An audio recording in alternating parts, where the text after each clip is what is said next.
종목 하나 보는 것이 어떤 섹터별로 움직이는 시장은 조금 벗어났다. 미국 시장하고 우리 시장하고의 시가총액을 따지면 우리는 정말 진짜 소형주예요. 미국이 우월하게 좋은 건 딱 한 가지가 있죠. 안정적이지 않습니까? 그러면 이때 사는 기준이 뭐냐는 거죠. 그 기준의 가장 대표적인 게 거래 대금이지 않을까로 생각합니다.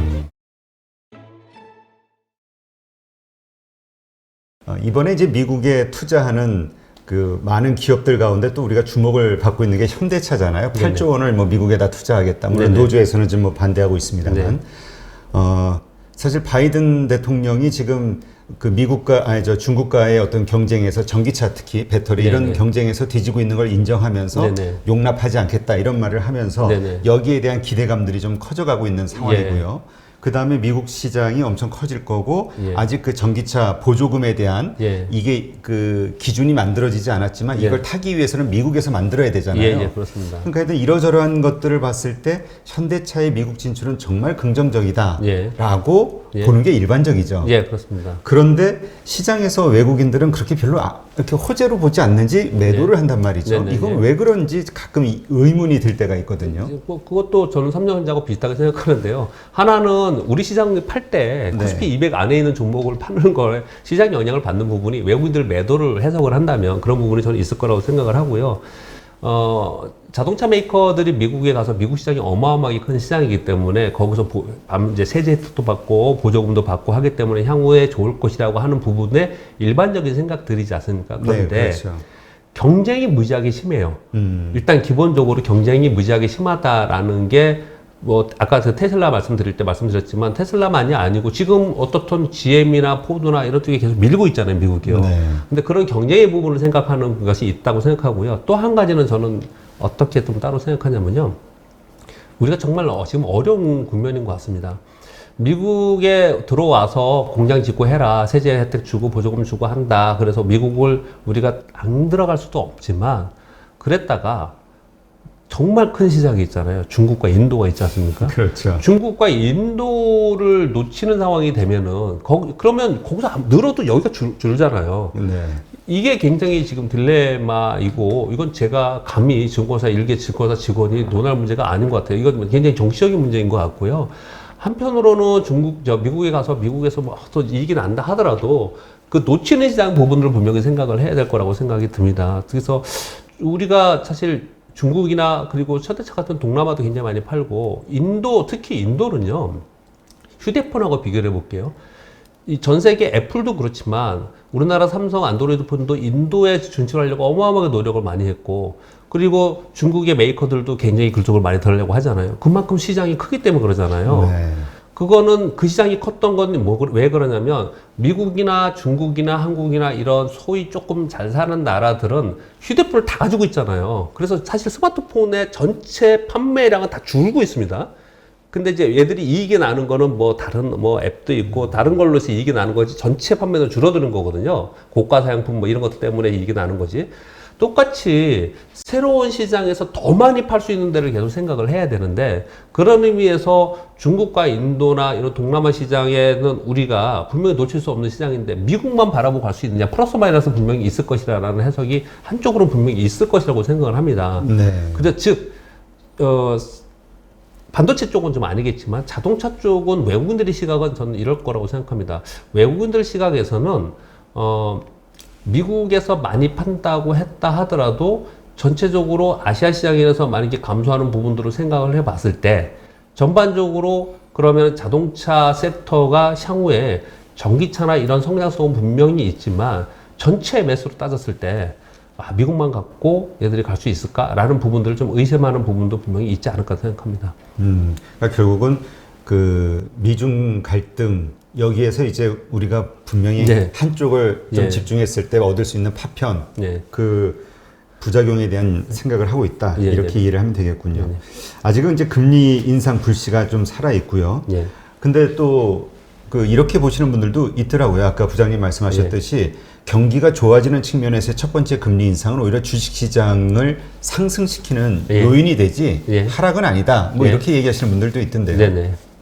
그렇게들 많이 보지 않습니까? 근데 저는 사실 제가 시험 방송도 하고 방송 많이 하지만 이론적으로 그렇게 말을 해야지만 맞다라는 생각이 들어요. 여러분 어떻게 들을지 모르겠지만 갑자기 제가 속으로 웃기는데 제가 가끔 이런 표현을 쓰거든요.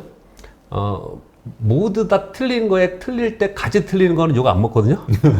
혼자 틀리면 안 되거든요. 혼자 틀리면. 근데 그냥 제가 투자자 입장, 여러분하고 똑같이 보는 투자자 입장을 생각해 보면 경기가 좋아져서 금리가 오르는 부분은 여태까지 인플레이션 랠리라고 그래서 시장이 상승한 게 이론적으로 맞습니다. 네. 이론적으로 맞거든요. 그런데 이번에 경기가 좋아지면서 금리를 인상할 때 시장이 상승할까에 대해서는 저는 그렇지 않을 것이라는 생각이 드네요. 죄송합니다. 이게 제가 이론적으로 밑도 끝도 없이 얘기를 해서 정말 죄송한데 그렇지 않을까라고 생각이 들어요. 왜 그냥 밑도 끝도 없다는 표현을 들었는데 왜 그런 생각이 드냐면 과거의 역사적으로 이렇게까지 고평가되면서 이렇게까지 돈을 많이 풀어서 이렇게까지 나중에 이거 해결하지 못하면 문제가 일어날 정도까지 돈을 풀어서 시장을 이끌었고 이 자산이 이렇게 올라온 적은 없었습니다. 이렇게까지는 없었거든요. 그렇기 때문에 오히려 이 유동성을 빼가는 이런 과정이 된다면은 그 사이에 뭐 연동하면서 오른다라는 뭐 일시적으로 그럴 수 있을지 모르겠지만 전반적으로는 시장의 악재로 받아들이는 게 어떤가 이렇게 생각이 드는데 제가 되게 주저하고 있죠 말씀을. 왜 그러냐면 이거는 이론과 다른 얘기를 하고 있기 때문에 실전의 얘기를 하고 있기 때문에 조금 자신 없네요. 그런데 이런 근거를 댈 수 있습니다. 어떤 거냐면요. 2008년도에 글로벌 금융위기를 겪었잖아요. 그때 글로벌 금융을 겪고 나서 돈을 풀었는데 그때하고 지금하고는 지금 비교가 안 됩니다. 그때는 3조 달러 뭐 이랬는데 지금은 그렇죠. 뭐 10조. 한 방에 그냥 막 7조 달러, 10조 달러씩 푸는 거니까 어마어마한 돈을 풀고 있는 거거든요. 근데 그렇게 많이 풀었다는 얘기는 그만큼 전체 경기 사이즈가 커진 게 아니고 그만큼 더 위험하다라고 판단을 좀 되는 거거든요. 그런 측면에서 봤을 때 금리를 올리기 시작해서 금리가 올라가고 나서 시장이 안 꺾인 적이 없었어요. 항상 금리가 올라가고 나서 어떤 위기가 발생을 했거든요. 그게 대표적인 게 서프라임 모기지론 사태잖아요. 금리 올리고 나서 시장 반토막나고 폭락하고 부동산 시장 폭락하고 그랬던 거잖아요. 그래서 결국은 이번에는 그때보다 더 많이 돈을 풀어놓은 상태이기 때문에 금리를 올려서 회수하는 과정은 분명히 시장에서는 나쁘게 보지 않을까라고 저는 그렇게 생각하고 투자를 할까 생각합니다. 저는요. 네, 그렇군요. 뭐 하여튼 그 상황이 돼야지 사실은 정확한 걸 알 수 있으니까. 사실은 그렇습니다. 사실은. 그러나 어쨌든 이렇게 좀 뭐랄까요, 융통성 있게 예, 여러 가지 가능성을 좀 대비하는 것도 필요할 수 있겠죠. 왜 그 질문을 드렸냐면은 사실 뭐 작년서부터 기술주냐 가치주냐에 대한 논쟁들이 많이 있었잖아요. 근데 얼마 전에 미국 시장에서도 이제 기술주는 팔아야 될 때다라는 기사들이 막 코멘트가 막 나오기 시작했고 기술주의 급락이 전방위적으로 이루어졌단 말이죠. 제가 한 열흘 전쯤에 그 한국인들이 좋아하는 주식 뭐 에어비앤비, 팔란티어, 우버 뭐 해가지고 쭉쭉 한 주씩을 보초를 한번 세워봤거든요. 딱 일주일 만에 20%에서 28% 빠지더라고요. 많이 빠졌네요. 그러다 지난주 한 목요일 정도서부터 다시 올라가기 시작해서 한 지금은 마이너스 한 10%, 15% 이 정도 수준인데 이게 결국은 금리 인상이라는 게 기정사실화 되니까 그러한 것만 가지고도 일단 투자의 이제까지 어떤 흐름이 완전히 바뀌는 거 아니냐. 섹터가, 주도주가 이런 논란이 있거든요. 어떻게 보세요? 주도주 논란은 정말 어떤 자리에 가서도 항상 질문이 있었고 그랬던 것 같습니다. 그런데 기본적으로 저는 이제 성장주하고 가치주, 경기 민감주하고 논란은 좀 이제 끝나가지 않나라고 좀 생각을 좀 하거든요. 왜 그렇게 생각을 하냐면은 08년도에 글로벌 금융위기에 돈을 풀어서 만들어 놓은 게 빵이라는 신조어로 만든 거지 않습니까? 소위 성장주들이 상승을 한 거고요. 그 성장주들이 작년에 코로나 바이러스가 터지면서 가속화가 된 거죠. 그 성장이 가속화돼 가지고 어마어마하게 올랐기 때문에 너무 올랐어요, 정말로요. 너무 오른다는 표현은 사실 적절한 표현은 아니지만 그렇기 때문에 그들은 너무 고평가되어 있다고 생각해서 그들은 내려온 거거든요. 그러면서 쭉 봤더니 여긴 너무 저평가되어 있는 거예요.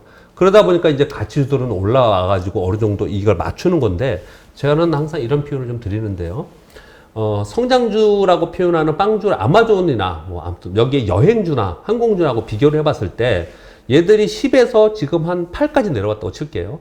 얘들은 그동안에 한 4, 5분이 평가가 안 됐어요. 멀티플 10 기준으로 봤을 때. 그랬을 때 4, 5였는데 얘가 한 6이나 7까지 올라왔어요. 얘가 8이고 얘는 6이나 7인데 얘가 8로 가고 얘가 6으로 갈까? 이거 여러분들 한번 생각을 해보세요. 제가 뭐라고 말씀 못 드리겠는데 저는 이렇게 뒤집어지는 않는다고 생각을 해요.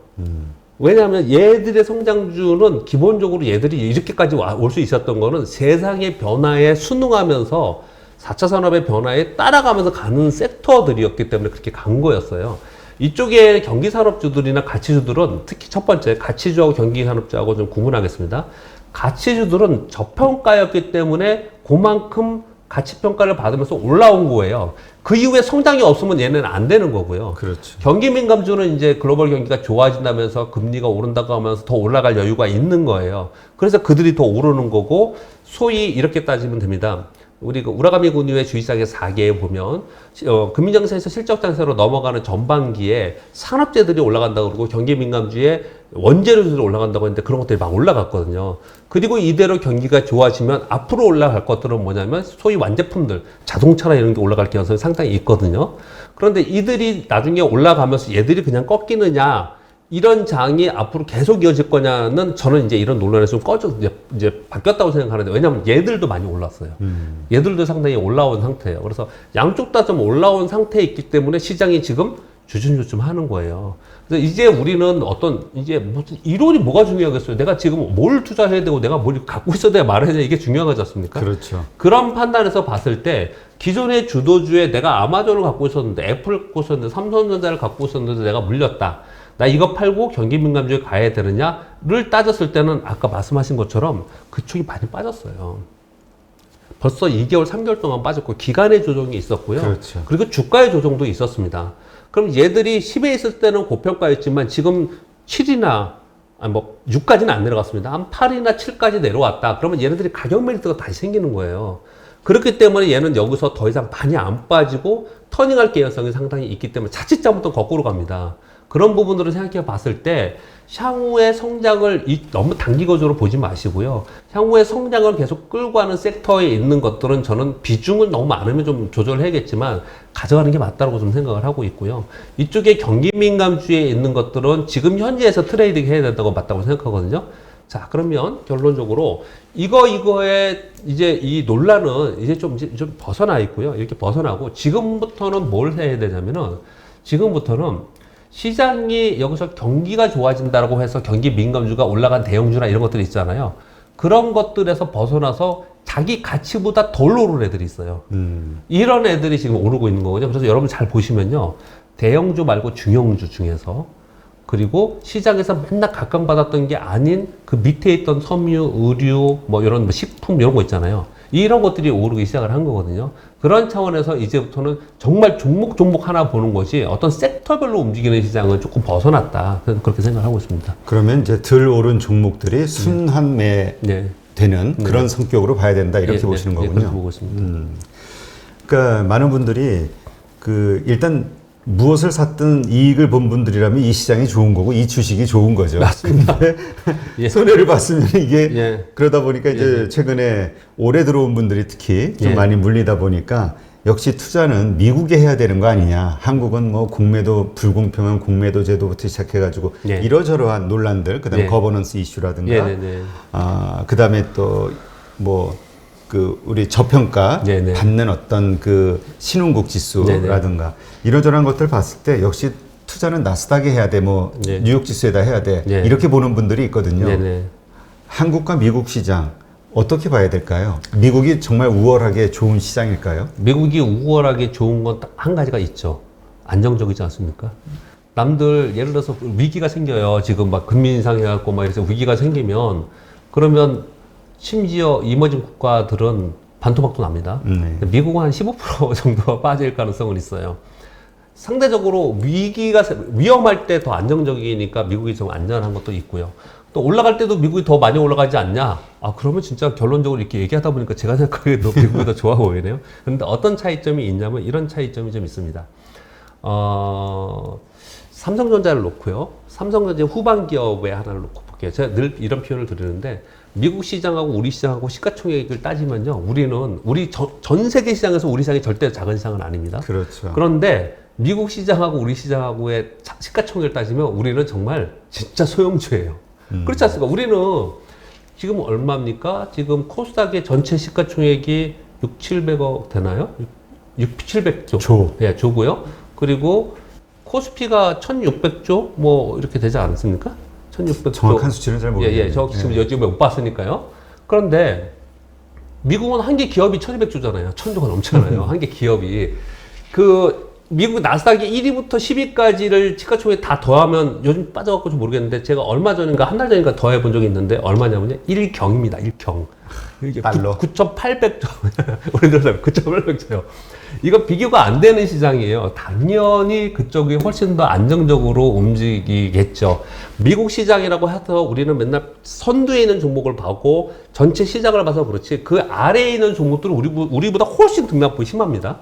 아래에 있는 종목들은요. 그러니 전체 시장을 바라보고 시장에 투자하거나 선두주에 예를 들어 내가 아마존에 투자한다, 애플에 투자한다 했을 때 훨씬 더 안정적으로 보이는 건 분명히 맞거든요. 제가 왜 이렇게 표현을 드리냐면요. 미국 시장이 무조건 좋고 무조건 옳고 안정성이다. 이런 부분들은 전체 시장에서 볼 때 그런 것은 인정이 됩니다. 그러나 내가 투자를 해서 수익률을 바라봤을 때는 여러분 삼성전자가 안정적이지만 삼성전자 수익률이 높겠습니까? 그 되는 후방에 있는 장비주주가 수익률이 내가 맞췄다면 수익률이 더 좋겠습니까? 이게 훨씬 더 수익률이 좋겠죠. 그러니까 그것을 조절을 하는 거죠. 저는 어떤 것이 우열이 있다고 저는 지금 현재는 생각하지 않고요.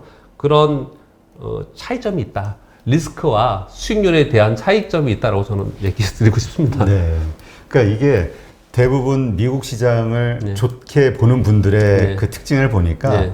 그거 같아요. 한국 기업들은 오르고 빠지고의 이 그 간격이 너무 변동성이 심한 맞아요, 거예요. 맞아요. 그러니까 네. 올랐네 얼마 벌었다 하다고 며칠 지나면 마이너스가 돼 있고 막 이러다 맞습니다. 보니까 예. 그러니까 정말 언제 팔고 언제 사야 될지 이 네네. 어떤 타이밍을 맞추는 게 너무 힘들지 예, 않냐. 그렇죠. 그러니까 미국은 그냥 안정적으로 계속 우상향으로 간다라고 생각하니까 이제 거기가 쉬워 보이는 건데 이번에 마침 또 박병창 부장님이 쓴 책이 돈을 부르는 매매의 기술 뭐 이런 책을 쓰셨네요.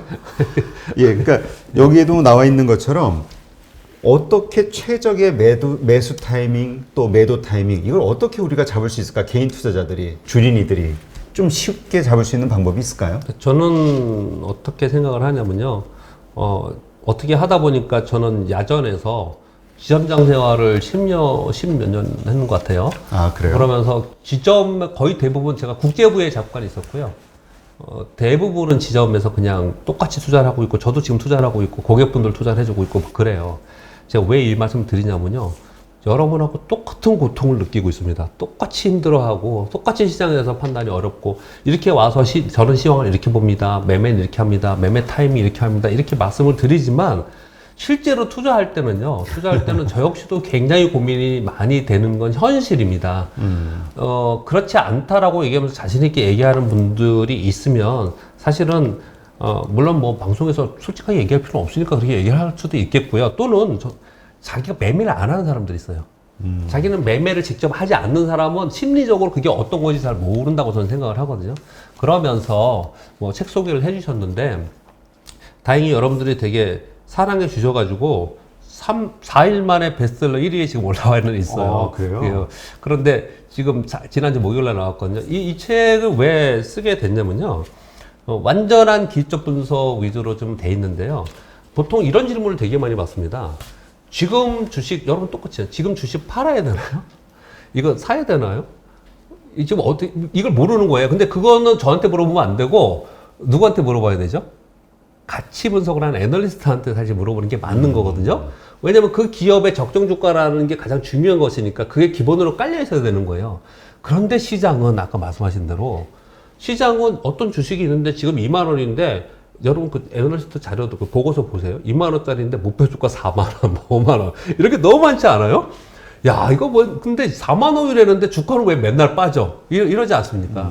즉 기본 시장의 그 본질 가치에 대비해서 수급적인 현상이나 심리적인 현상에서 시장은 굉장히 많이 변동성을 준다는 거죠. 이 변동성을 내가 내가 대응을 못하겠다고 하는 사람들은 그냥 쭉 들고 가는 거예요, 사실은. 그분을 폄하하거나 우욕하는 것도 아니고요. 저도 그렇게 하는 종목이 있고요. 그러나 내가 어떤 종목이 이 상황이 되면 이건 더 떨어질 거야.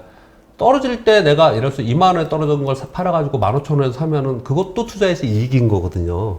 그리고 떨어졌을 때 많이 떨어진 종목이 있어요. 요즘에 가만히 요즘 보니까 예를 들면은 뭐 CJEM 이런 것도 뭐 더존비죠. 그리고 사람들이 다 좋다고 하는데 많이 떨어지는 이런 종목들도 있거든요. 제가 이 종목 얘기하면 오해하시면 안 됩니다. 그냥 제 예를 드는 겁니다. 네, 추천 종목이 이런 게 아니고요. 근데 그런 예를 들어서 바이오 종목 많이 빠졌잖아요. 그렇죠. 그런 종목들을 이거 사야 돼요? 가치가 어떻게 돼요? 파이프라인 성공할까요? 말까요?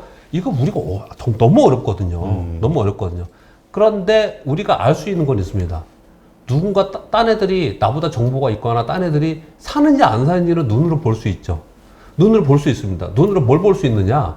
거래대금을 볼 수 있습니다. 무조건 거래대금이 제일 중요한 거잖아요. 맨날 하루 종일 거래량으로 표기해 볼게요. 10만 주뿐이 거래가 안 되던 주식이 어느 날 갑자기 100만 주 거래됐어요.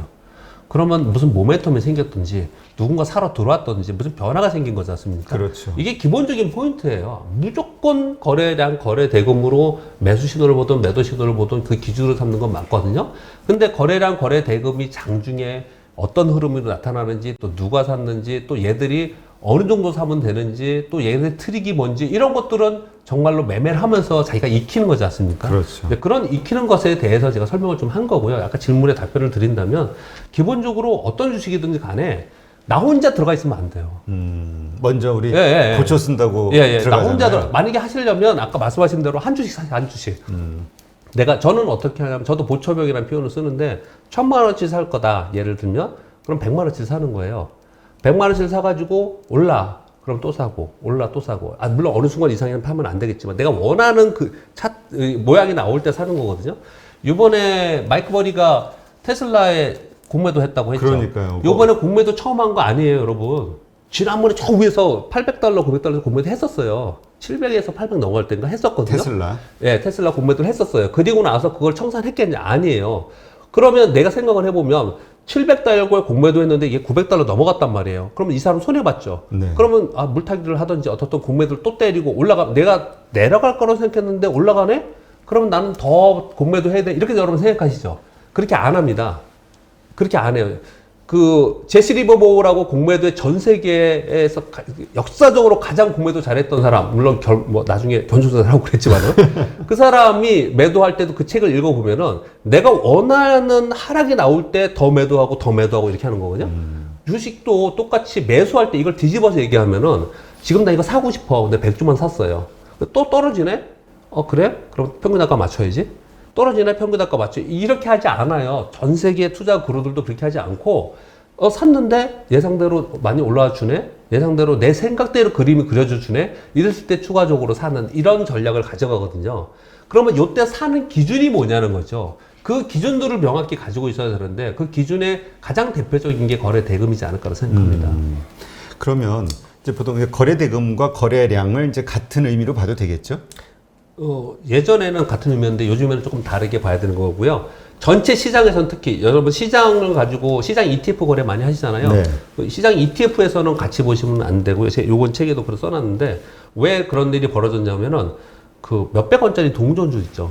동전주의 거래량이 어마어마하게 생겨가지고 시장에 거래량이 폭증했네 그랬는데 거래 대금은 별로 없어. 이런 일이 벌어지거든요. 그래서 전체 시장은 거래 대금 기준으로 보는 게 맞을 거고요. 그런데 개별 기업, 개별 종목은 거래량하고 거래 대금이 같이 움직이잖아요. 그러니까 그렇죠. 거래량으로 보시면 맞다 생각합니다. 네. 그러면 이것이 거래량이나 거래 대금이 이제 터지는 그 그래프가 쫙 올라오는 시점이 네. 양봉일 때가 있고 음봉일 때가 있지 네, 않습니까? 그건 역시 똑같이 좋은 의미로 뭔가 이제 새로운 매수세가 들어왔다 이렇게 봐야 될까요? 아니죠. 무조건 양봉일 때 돼야죠. 무조건 양봉일 네, 무조건 양봉일 때 돼야 되는 거고요. 음봉일 때는 파는 거죠. 음봉은 파는 거고 예를 들면 이런 거죠. 맨날 10만 주뿐이 거래가 안 되는데 어느 날 100만 주 거래량이 됐어요. 그런데 10%가 올랐어요. 네. 그러면 이걸 굉장히 저는 주장하는 편인데 100만 주가 거래량이 된 게요. 50만 주가 사고 50만 주 판 게 아니에요. 거래량 100만 주라는 거는 누군가 100만 주를 샀고 누군가도 100만 주 판 거예요. 그렇죠. 그러니까 거래량이 크게 많이 증가했다고 해서 많이 샀기 때문에 올라갔다는 말은 틀린 말이에요. 많이 팔았어요. 100만 주를 누군가도 팔았어요. 근데 산 사람이 어떻게 산 거예요? 가격을 올려서 산 거예요. 이게 굉장히 중요한 핵심입니다. 이 기술적 분석에서 핵심이에요. 가격을 올리면서 산 거거든요. 그런데 누군가 100만 주 판 사람은 얘는 가격을 올리면서 사갔어. 얘는 팔았어요.